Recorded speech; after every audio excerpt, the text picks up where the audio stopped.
AG ನ್ಯೂಸ್ಗೆ ಸ್ವಾಗತ. Coffee ನಾಡ ಮಲೆನಾಡು ಭಾಗದ ದಟ್ಟ ಕಾನನದಲ್ಲಿ ಮತ್ತೆ ಕೆಂಪು ಉಗ್ರರ ಹೆಜ್ಜೆ ಗುರುತುಗಳು ಸದ್ದು ಮಾಡತೊಡಗಿದೆ. ಶೃಂಗೇರಿ ತಾಲೂಕಿನ ಕಾಡಂಚಿನ ಕುಗ್ರಾಮಕ್ಕೆ ಭೇಟಿ ಕೊಟ್ಟಿದ್ದ ನಕ್ಸಲರ ತಂಡ ಮನೆಯೊಂದರಲ್ಲಿ ಊಟ ಮಾಡಿ ಮಾತನಾಡಿಕೊಂಡು ಹೋಗಿದ್ದಾರೆ ಎಂದು ಹೇಳಲಾಗ್ತಾ ಇದೆ. ಇದೇ ವೇಳೆ ಎಎನ್ಎಫ್ ಮತ್ತು ಪೊಲೀಸರು ಕೊಪ್ಪ ತಾಲೂಕಿನ ಯಡಗುಂದದ ಇಬ್ಬರು ಯುವಕರನ್ನ ವಶಕ್ಕೆ ಪಡೆದು ವಿಚಾರಣೆ ಮಾಡ್ತಾ ಇರುವುದು ಅನುಮಾನಕ್ಕೆ ಪುಷ್ಟಿ ಸಿಕ್ಕಂತಾಗಿದೆ. ಕಳೆದ ವಾರ ಶೃಂಗೇರಿಯ ಕುಗ್ರಾಮಕ್ಕೆ 6 ಜನ ಅಪರಿಚಿತರು ಬಂದು ಹೋಗಿದ್ರು ಎಂಬ ಮಾಹಿತಿ ಹಿನ್ನೆಲೆ ನಕ್ಸಲ್ ನಿಗ್ರಹ ಪಡೆ ಹೈ ಅಲರ್ಟ್ ಘೋಷಣೆ ಮಾಡಿತ್ತು. ಅದರ ಬೆನ್ನಲ್ಲೇ ಇಬ್ಬರು ಸಿಂಪಥೈಸರ್ ಬಂಧನವಾಗ್ತಾ ಇದ್ದಂತೆಯೇ ಡಾಗ್ ಸ್ಕ್ವಾಡ್ ಜೊತೆ ಎಎನ್ಎಫ್ ಸಿಬ್ಬಂದಿಗಳು ಕಾಡಲ್ಲಿ ನಕ್ಸಲರ ಪತ್ತೆಗಾಗಿ ಕಾರ್ಯಾಚರಣೆ ಮಾಡ್ತಾ ಇದ್ದಾರೆ.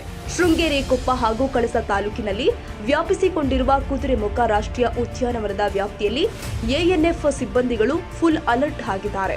ಮಲೆನಾಡಲ್ಲಿ ನಕ್ಸಲ್ ಚಟುವಟಿಕೆಯ ಸುದ್ದಿ ಹೆಚ್ಚಾಗ್ತಾ ಇದ್ದಂತೆಯೇ ನಕ್ಸಲ್ ನಿಗ್ರಹ ಪಡೆ ಎಸ್ಪಿ ಜಿತೇಂದ್ರ ಕುಮಾರ್ ದಯಾಮ, ಚಿಕ್ಕಮಗಳೂರು ಎಸ್ಪಿ ವಿಕ್ರಮ್ ಆಮಟೆ ಹಾಗೂ ಪಶ್ಚಿಮ ವಲಯ ಐಜಿಪಿ ಅಮಿತ್ ಸಿಂಗ್ ಸ್ಥಳದಲ್ಲಿಯೇ ಮೊಕ್ಕಾಂ ಹೂಡಿದ್ದಾರೆ. ಕನ್ನಡಿಗರ ಮೆಚ್ಚಿನ ನಿಮ್ಮ ಎಜೆ 24/7 ನ್ಯೂಸ್ ಕನ್ನಡ ವಾಹಿನಿ ಇದೀಗ ಟಿವಿಯಲ್ಲಿ ಲಭ್ಯ. ವೇಳೆ ನೋಟಿಸ್ ಕೊಟ್ಟಿದ್ರೆ ವಾಪಸ್ ತಗೋತೀವಿ. ಇವತ್ತು ವಕ್ಫ್ ಪ್ರಾಪರ್ಟಿ ಅಂತೇಳಿ ಬರ್ತದೆ ಅಂತ ಹೇಳಿದ್ರೆ ರೈತರ ಬೀದಿಗೆ ಬಂದ್ರೆ ಏನ್ ಮಾಡ್ಬೇಕಾಗತ್ತೆ? ಯಾರು ವೋಟ್ ಹಾಕಲಿಲ್ಲ ಅಂದ್ರೆ ಗ್ಯಾರಂಟಿನೆಲ್ಲ ಸ್ಟಾಪ್ ಮಾಡ್ಬಿಡ್ತೀವಿ.